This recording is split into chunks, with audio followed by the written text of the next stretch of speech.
Okay.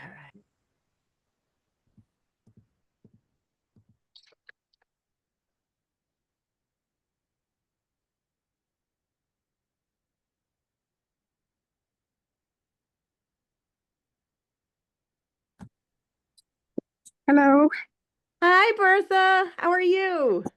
You Um, look like you're running. well, I'm walking. I just got off the bus. I had to drop my car off at my mechanics, so I should be home in a couple of minutes. Our speaker. So, so I'm gonna turn my I'm on my phone, so I'm gonna try to mute myself. All Uh, righty. but before that, um, okay, well, you're about ready to start. I just had a quick question for you. Sure. This has nothing to do with Dare to Declare. It Okay. has to do with historic Sugartown. Oh. And I was reading somewhere that there used to be 5 Black churches in historic Sugartown. And I was shocked to see that. And I thought, let me ask Heather about it. And so, Yeah, we never could substantiate that. Like oh, we knew of the one which is not near Sugartown at all. It's up in, the other end of Malvern off of what is it, Backton Hill Road. And there was apparently another church that was somewhere in Sugartown, but we could never locate where it was. We don't know. I know that reference was in Acres of Quakers, and we don't know what the source material was. We could never figure it out. oh, And yeah, it's very strange, but there's definitely a Black community in Sugartown. In fact, the schools, both the public and the Quaker school, both in the photographs in the late 1800s, it was integrated. It's fascinating. So it's a Quaker school there. the Quaker school there was a Quaker school right across the street from where the general store is. Yeah, it was the earliest building in Sugartown. Oh, So yeah, it's it's an interesting community, but we were scratching our heads over the five schools for or 5 churches for the longest time and never could find anything more about it. oh, okay. All So right. there's my quick answer. Well, I appreciate that because, like I said, I was stunned and I thought, oh my Lord, where were they and all of that? Okay. All right. Well, So so can you mute me? And because I'm almost. yes, there. I just muted you. I want to welcome everybody. I'm going to start out with we have a small group. We have 2 Berthas, a Chaz and a Kim, and Beth Krallis from the Community Foundation is helping me navigate all things shared screen. So we're going to get started. I'm going to open with this. We hold these truths to be self-evident that all men are created equal, that they are endowed by their creator with certain unalienable rights, that among these are life, liberty, and the pursuit of happiness. So we're finally here having our Dare to Declare info sessions. It seems like we've been announcing that we were going to roll these out for some time. I want to introduce Kim Andrews, who's also on the call from our team here at America 250 Friends. Hey, everybody. And we have Chaz Wargo. You're from St. David's Church, correct? You're still on mute. There you go. St. David's Church in Radnor, correct. Great, welcome. And I'm guessing you got the information I sent you. Yes, thank you very much. Sure. Well, we've already heard from Bertha Jackman. I'm going to turn it over for Bertha Short to say hello, if she's there. If she's not, we'll catch up with her after maybe. So basically today, I'm going to go over all things related to our resources for Dare to Declare for your declaration reading at your organization. So Bertha, dare to declare. yeah, Is somebody Bertha, speaking? Bertha Short. Oh, hi, Bertha. Hi. Hi. Which organization are you with? Well, I'm a friend of Bertha Jackman. Oh, very good. Well, that's a good organization to be involved with. Right. Or a good association, I guess is a better word. So, um, anyway, Dare to Declare is our chance to hear and discuss the Declaration of Independence as we hit America's 250th birthday. We've been discovering over the last several months as we've become immersed into it is very few Americans have actually read it, or it's been some time now. And I can say, despite devoting my career to preservation of America's heritage, I know that our 250 planning was the first time that I had read it since high school. So here we are. So the Declaration of Independence is core to our American values. It establishes foundation American principles like equality, liberty, and the right to self-govern. It continues to inspire and guide national debates, civil rights movements, and global democratic aspirations. It serves as our moral compass and a symbol of revolution, reminding us that governments derive their power from the consent of the governed and exist to protect unalienable rights. I heard a quote recently that I think is so powerful as we get into planning declaration readings.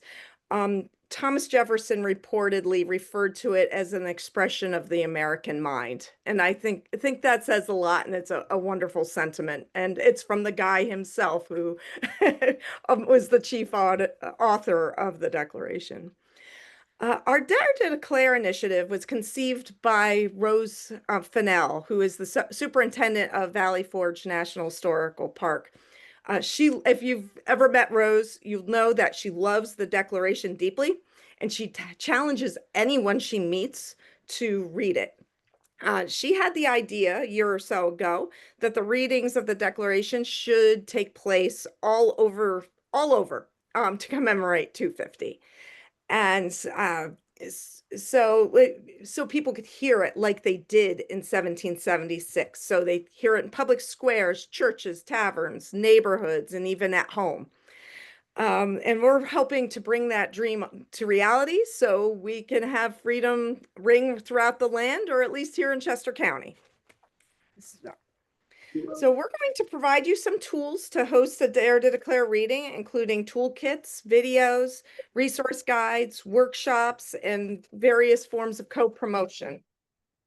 And today what we'll do is first you're going to hear the Declaration of Independence, and then I'll walk you through the resource guides that we have available and how to find them, and then hear what next steps you can take.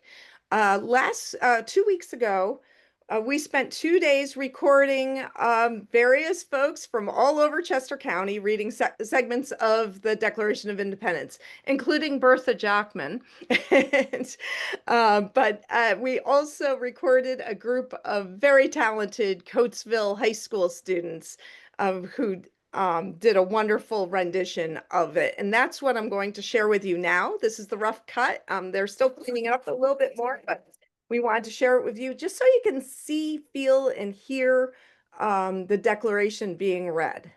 So I am going to share screen or attempt to, and get this up and running for you. Which is easier said than done, because if I do it just right, I can't touch the play button I discovered when we were practicing this. There we go. When, in the course of human events, it becomes necessary for one people to dissolve the political bands which have connected them with another, and to assume among the powers of the earth the separate and equal station to which the laws of nature and of nature's God entitle them. Everybody can see A decent this. respect to the opinions of geez. mankind that require that they should declare the cause which impel them to the separation. We hold these truths to be self-evident, that all men are created equal, that they are endowed by their Creator with certain unalienable rights, that among these are life, liberty, and the pursuit of happiness. That to secure these rights, governments are instituted among men, deriving their just powers from the consent of the governed, that whenever any form of government becomes destructive of these ends, it is the right of the people to alter or to abolish it and to institute new government. Laying its foundation on such principles and organizing its powers in such form as to them shall seem most likely to affect their safety and happiness. Prudence and tame would dictate that governments long established should not be changed for light and transient causes. And accordingly, all experience hath shown that mankind are more disposed to suffer while evils are sufferable than to right themselves by abolishing the forms to which they are accustomed. When a long train of abuses and usurpations, pursuing invariably the same object, offenses are designed to reduce them under absolute despotism, it is their right, it is their duty to throw off such government and to provide new guards for their future security. Such has been the patient sufferance of these colonies, and such is now the necessity which constrains them to alter their former systems of government. The history of the present King of Great Britain is a history of repeated injuries and usurpations, all having indirect object the establishment of an absolute tyranny over these states. To prove this, let facts be submitted to a candid world. He has refused his assent to laws, the most wholesome and necessary for the public good. He has forbidden his governors to pass laws of immediate and pressing importance, unless suspended in their operation till his assent should be obtained, and when so suspended, he has utterly neglected to attend them. He has refused to pass other laws for the accommodation of large districts of people, unless those people would relinquish the rights of representation in the legislature, a right unestimable to them and formidable to tyrants only.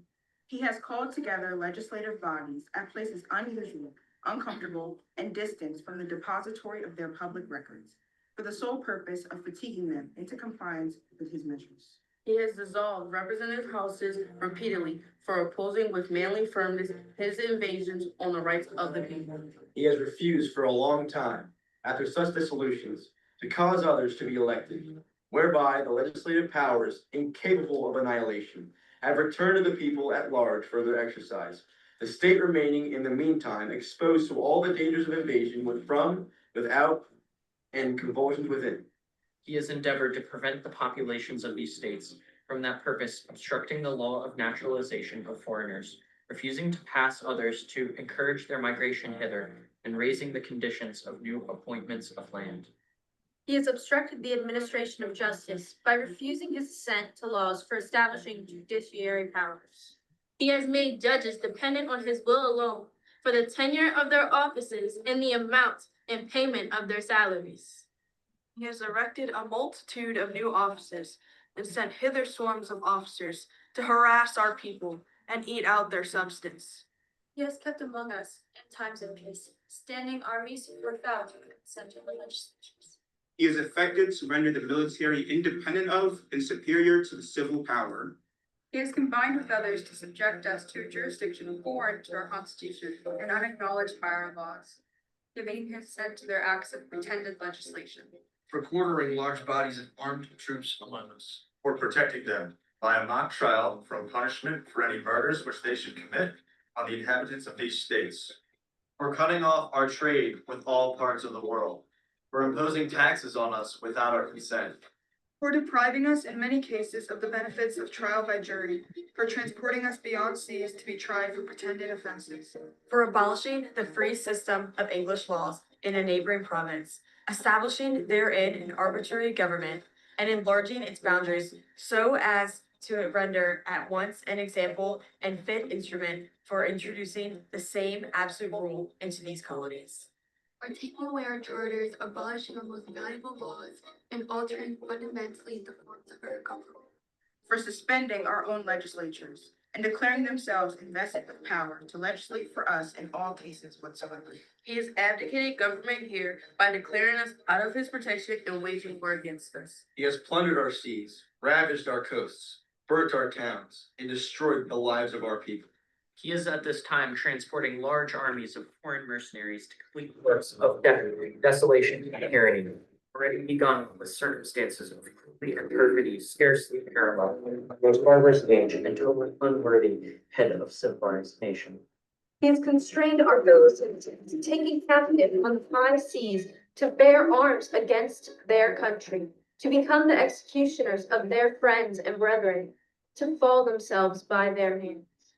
He has excited domestic insurrections amongst us and has endeavored to bring on the inhabitants of our frontiers the merciless Indian savages whose known rule of warfare is an undistinguished destruction of all ages, sexes, and conditions. In every stage of these oppressions, we have petitioned for redress in the most humble terms. Our repeated petitions have been answered only by repeated injury. A prince, whose character is thus marked by every act which may define a tyrant, is unfit to be the ruler of a free people. What have we been attention to our racial? We have warned them from time to time in attempts by the legislature to extend an unwarranted jurisdiction. And reminded them of the circumstances of our immigration and settlement here. We've appealed to their native justice and magnitude. And we have conjured them by the ties of our common kindred to disavow these usurpations, which would inevitably interrupt our connections and correspondence. They too have been deaf to the voice of justice and of consanguinity. We must therefore acquiesce the necessity which denounces our separation and hold them as we hold the rest of mankind, enemies in peace friends. We therefore, the representatives of the United States of America, in General Congress assemble, Appealing to the Supreme Judge of the world for the rectitude of our intentions, do, in the name by the authority of the good people of these colonies, solemnly punish and declare That these United Colonies are, and of right ought to be, free and independent states. That they are absolved from the alliance to the British Crown. and that all political connection between them and the state of Great Britain is and ought to be That as free and independent states, they have full power to levy war, conclude peace, contract alliances, establish commerce, And to do all other acts and things which independent states may of right do. For the support of this declaration with a firm reliance on the protection of divine providence. Let's do each other. Our fortunes and our sacred honor.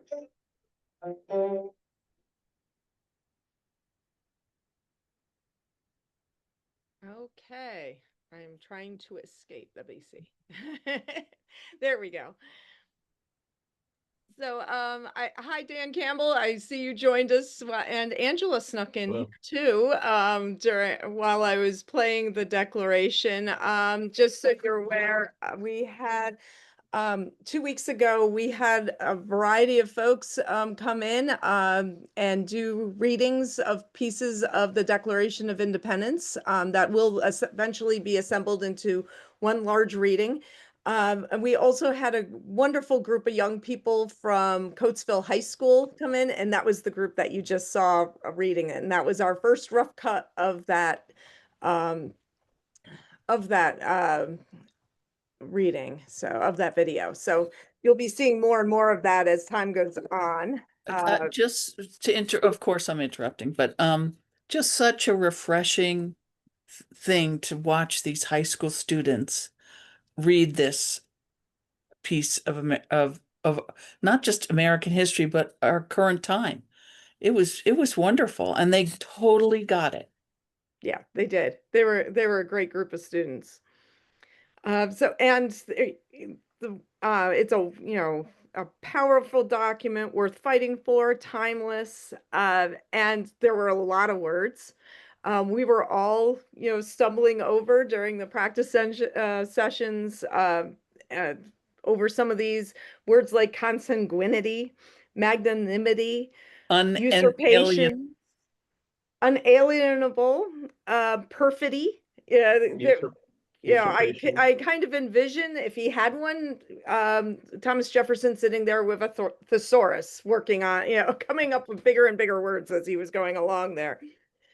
So there's deep meaning behind every word. And, as you're planning your event, if you're incorporating a declaration reading into your 250 planning next year, we hope you're inspired to not only read it, to talk about it, to help your communities explore what it means to them. So with that in mind, we have created 3 guides and some supporting tools for you. What I'm going to do is, yeah, go ahead, Bertha. Yes, hi. Okay, sorry to interrupt the flow, but can you explain why there's so few of us on here today and that you had another group another day? We're going to be running this again in November. I think it was under a kind of under the radar for a lot of folks for this month. There wasn't much marketing for it. So we've been working on the watch parties. We've been working on the video. So yeah, it was put out there, but I think we're playing it multiple times. So it'll be up again in November. So honestly, I think a lot of folks are still thinking about, when they can fit it into their schedule. So Okay, but didn't you have this Zoom last Friday we on the did, 17th? we did. Okay, and so about how many people We, participated? it was very lightly attended as well. So, Okay, yeah, okay. yeah. All right, thank you. So, okay, so I'm going to start with the event organizer's guide. First, I'm going to pop in the chat the website or web page there. I just popped it in there of where you can find all of this for Dare to Declare. And now I'm going to attempt to, there it is. Oh dear, that is not what I wanted. Oh, my screen sharing's paused. Beth, are you there? Sorry, yes, I'm here. Hi, I'm not sure I can share this. I'm gonna try again here. Okay. Let me see what the problem is. I'm not entirely sure because it worked earlier when I tried it. Maybe if I get out of the video completely, it'll give me more options. So, all right. Okay, can folks see this? Yes. Yes. Okay, so this is our event organizer's guide. If you, I'm gonna go back. This is the website that I just sent you to, so you'd have it at so you can look at it at your leisure. And on that page, you'll see a number of different toolkits. So it starts out with our event organizer's guide. We also have an MC's guide and a reader's guide, and then a number of supporting tools and toolkits that you can use. So you'll see it as it runs down.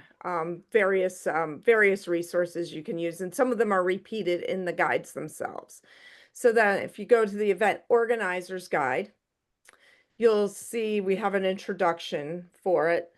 And then it kind of runs through how to put together your Dare to Declare program, things to think about. And of course, we start out with saying, set up a really good planning team and that reflects everybody who's works at your organization. It could be volunteers, it could be potential readers, it could be your board president, staff, depending on what your organization is. All of these guides are intended to be scalable, so it could work for the smallest group to a much larger event. Just like we just heard, we're imploring folks to spend some time, read the declaration out loud together, or listen to a video, as like you just did. And think about what it means to you and how a reading might look at your organization. So another important aspect of this, I'm going to scroll up a little bit, is define your audience. Who do you think is going to come to watch a declaration at your organization? It might mean something different depending on what the audience is, where you're planning to do it, how many people you're thinking of having, how many, it could be for a huge event, it could be for a small group of students. It could be for an organization with a specific mission in mind. And think about how the rest of your event might, enhance the reading of the declaration too, what else you can do with it. So with that in mind, so think about your audience, then you can determine your location. And I realize this in the number 5, determining the date and time, they kind of go hand in hand, and one sometimes depends on the other.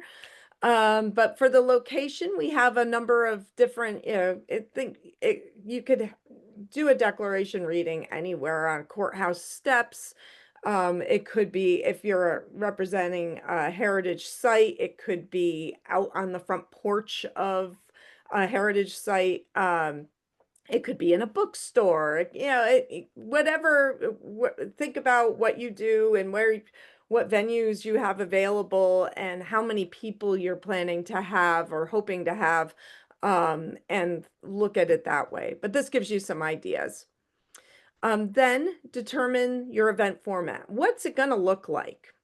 Think about your existing annual events. I know from some of our regional Zoom planning, organizations are planning to have a declaration reading in concert with like a musical program, or they're going to have it as part of their community day. So, at their events, that they might time it at a certain time during the day.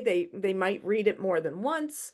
They may, it's going to be part of a much larger event. It's versus a group might want to have just a focused program on the reading of the Declaration of Independence, and that's all you do. And it's a small group, and maybe you're thinking about discussing it with, in contrast to other documents. It depends. Again, this guide is to help you think through the questions that you'll want to know the answers to before the day of your event. And we have some different possible formats that you could think about. I was talking to Troy Grubb, who is the site administrator at Brandywine Battlefield Park.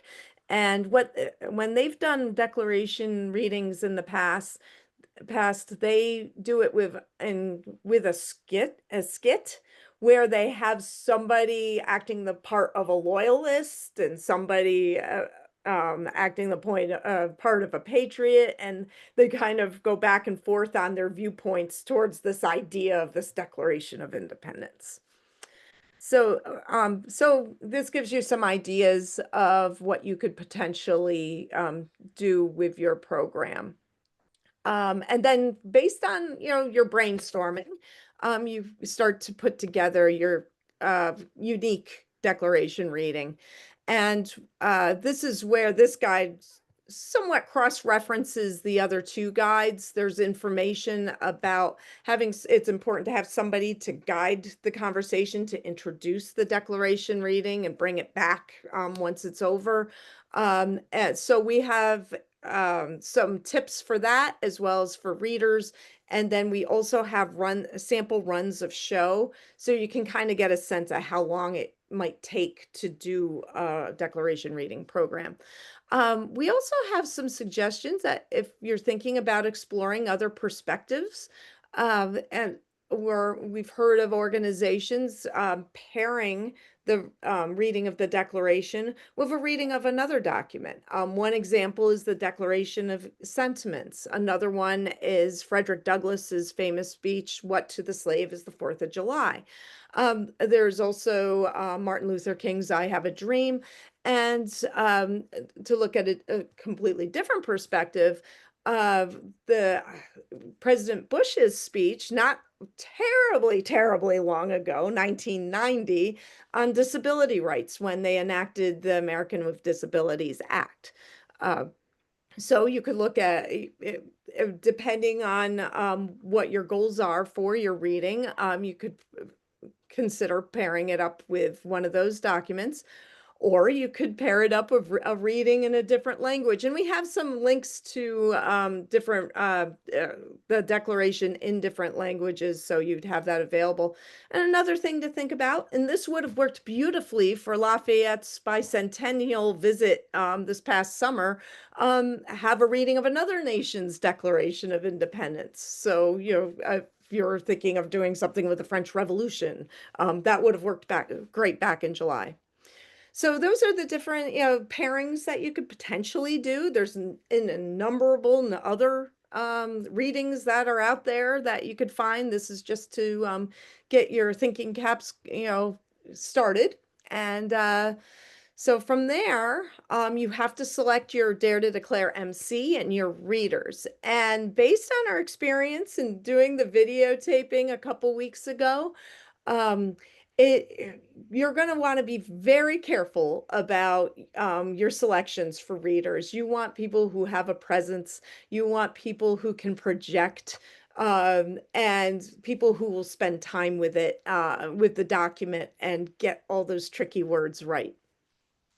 And then from there, be sure you practice your reading and the discussion questions together. I'll show you the discussion questions in the MC guide if you're going to go down that road of having a discussion about the Declaration. And then we have a lot of suggestions about other things you could do at your Declaration reading. One of our favorites is a wish wall. There is a wish wall initiative that was started by the organization Made by Us and New York Historical, which was formerly the New York Historical Society. They have they started this year having a birthday wish to America. So back during what they have a program called Civic Season that runs from Juneteenth to July 4th.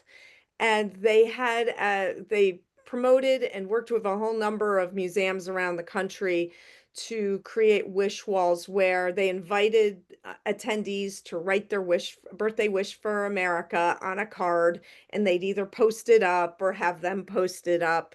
And it was a very easy lift that any organization can do or any municipality could do. Because one of our suggestions is if a municipality is having their regular Board of Supervisors meeting and they wanted to, have a declaration reading at that, and they were promoting it whichever way they wanted to. That's something you could have up in the room alongside it, and people could write their birthday wish to America on a card or on a post-it note or hang it on a clothesline if you're at having an outdoor event. And then we have some other samples of activities you can have. Children's activities like making tricorner hats or classroom worksheets. You could pair your reading with musical performances, skits, reenactments, like the one I mentioned about at Brandywine Battlefield Park. You could have different patriotic memorabilia. I can say this, giveaways like American flags, red and blue pen, popsicles that are red, white, and blue, you name it.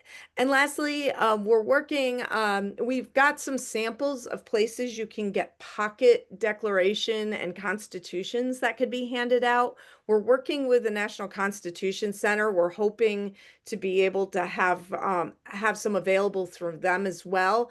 But there are a couple other sources here, including from one of our resource partners, Dr. Emily Sneff, who is the local expert on the Declaration of Independence. She has her version of the Pocket Declaration. So, once you have all those pieces, figured out, you have to think about how to leverage your Dare to Declare event, how you could take your Dare to Declare event and use it to, amplify your own organization's mission or whatever you're doing. If you're a township, if there's an initiative you're working on, say you're working with the food bank on something, you could have, your declaration reading and have a food drive or, whatever you're trying to promote at your organization or your municipality, wrap that in. And we also have some thoughts and examples of how to raise funds to support your own Dare to Declare event. And just so you're all aware, come January, we're going to be rolling out some mini grants to support declaration readings in Chester County. So that'll be coming along soon enough. So one thing we're asking, we have all kinds of promotional templates on the website, and I will go back to that in a second. We want to make sure folks have registered. If you, I want to make sure I have the right thing on here. Let me go back. Let's see. There is a place on this page where you can register for your Dare Declare. And and I'm going to go so you can see what it looks like. It's essentially a Google form. You can sign up and then we'll help co-promote your site. And we're hopeful to have a map for this. Let me get back so I can. So if you go down to our web page, I think it's still there. You can see there's a map already. And so when you register your Dare to Declare event, we'll start placing markers on the map of where these Dare to Declare events are happening. I should mention that wish wall initiative I mentioned earlier. They also ask folks to register their wish walls, and they will share them on their national map of wish wall locations. So let me go back and show you. I'm being mindful of the time here. We also, in tandem with the event organizer's guide, there's an organizer's checklist. This is basically this is organized so you could use this for any event planning, not just Dare to Declare.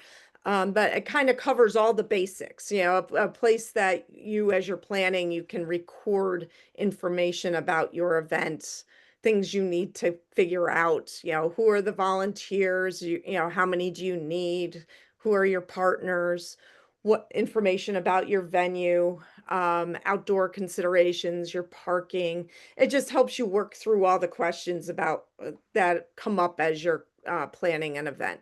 So that's the one checklist we include. The other is our team assignment schedule, which essentially is a place so you can record all your people that you have working on it, and also, their names, their phone and email, so you can get in touch with them, when you need to, and also the arrival time that you want them there at the event. So if your event, and these are all downloadable, and they'll download in Word, I believe, so you can add your own categories to this as you need to. We also have a sponsorship sample letter. So if you're looking to get, business sponsors or individual sponsors, we have a template here that you can draw from to get started so you don't have to reinvent the wheel. So that's an example of that. That's also on this page. And we also have a sample run of show. So you can see how a potential declaration might look like. It has the welcome and introductions. It has, how much time to devote for the reading. There's two versions on here. There's one for a basic, just if you're going to do a reading of the declaration and have a Q&A afterwards.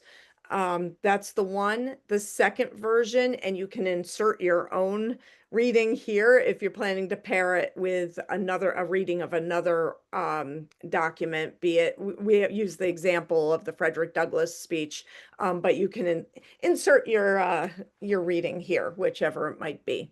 So it's just a sample to get you started. Now, let me go down to the MC guide. And these are more the MC guide and the reader guide. The MC's guide is if you're planning to have a declaration reading and you also want to have a question and answer period. If you want to have a deeper discussion about what the Declaration of Independence means to you and your community, so we kind of have some tips and tricks for this. and what the role of the MC is. It's essentially, welcome the attendees. You provide an introduction and some context for the declaration. The MC's guide, again, reminds you to practice this all and read the declaration, spend some time of it with your planning committee, and also understand, Dr. Emily Sneff provided us a nice summary of the historical context of 1776 and the writing of the Declaration, so you can have some things to work from, nicely summarized, to talk about it among your own planning team before you decide what to do, or if you want to do a question and answer section in your reading. So we have some tips and tricks again, like how to make it, spending time and consider the connections between the Declaration of Independence and your audience, and also how to prepare for that discussion. We have a number of sample questions here, and as you'll see, they start with the very basic, easy or light questions, and then they go for deep food for thought. And you can go as, light or as deep as you'd like. We have heard comments from some folks that well, a couple of colleagues have said that, their event's going to be too big. Yeah, they're not going to have room to have a deep discussion about the Declaration of Independence. That they're going to have a reading, they're going to say huzzah, play some music, and then move on. So, and that, if that's what you with the flow of your larger event, that is absolutely fantastic. Go for it. But if you're having more of if you're hoping to have a deeper discussion about what the Declaration means to you and your attendees, here's some resources for that to get you started.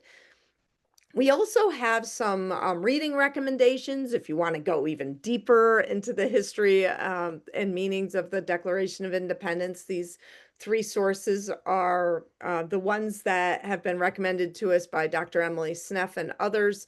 The first one by Danielle Allen breaks up every single grievance and explains it, and what was going on in the heads of our founders as they were putting all this down on paper. So we also have some thoughts. There have been some concerns expressed about whether or not this is the time to have these deeper discussions, or what happens if somebody comes in and starts arguing with you about the Declaration of Independence for whatever reason. We have some recommendations on having a more thoughtful discussion, and if needed, de-escalation. We just came across a couple great de-escalation resources. One is actually from the library and archives, specifically for library archives and museum staff. So it's very helpful. So, and also, lastly, it helps you conclude it gives you some more ideas about how to conclude the reading in a meaningful way. So I'm going to jump back out of this real quickly because I want you to have a chance to ask your own questions, but I want to show you the reader's guide is pretty straightforward. We have some, decisions you can make. Are you going to have an individual reader? Are you going to have multiple readers? Pros and cons of both. You saw what it is with the multiple readers with a group. It's a nice community-oriented way to do it. But this helps you work through that question. We also have a nice, there's some tips about determining your dress code, so you don't have half your readers showing up in a suit and the other half in jeans and a t-shirt. Do a little bit of coordination of that. Make it intentional as you're doing your reading.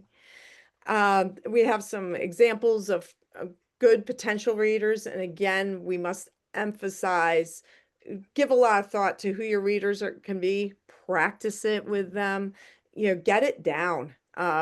before you have the public reading, so everyone knows what's going on. And lastly, we have some great theatrical tips courtesy of local actor and producer Steve Lyons. He was nice enough to give us some great tips here.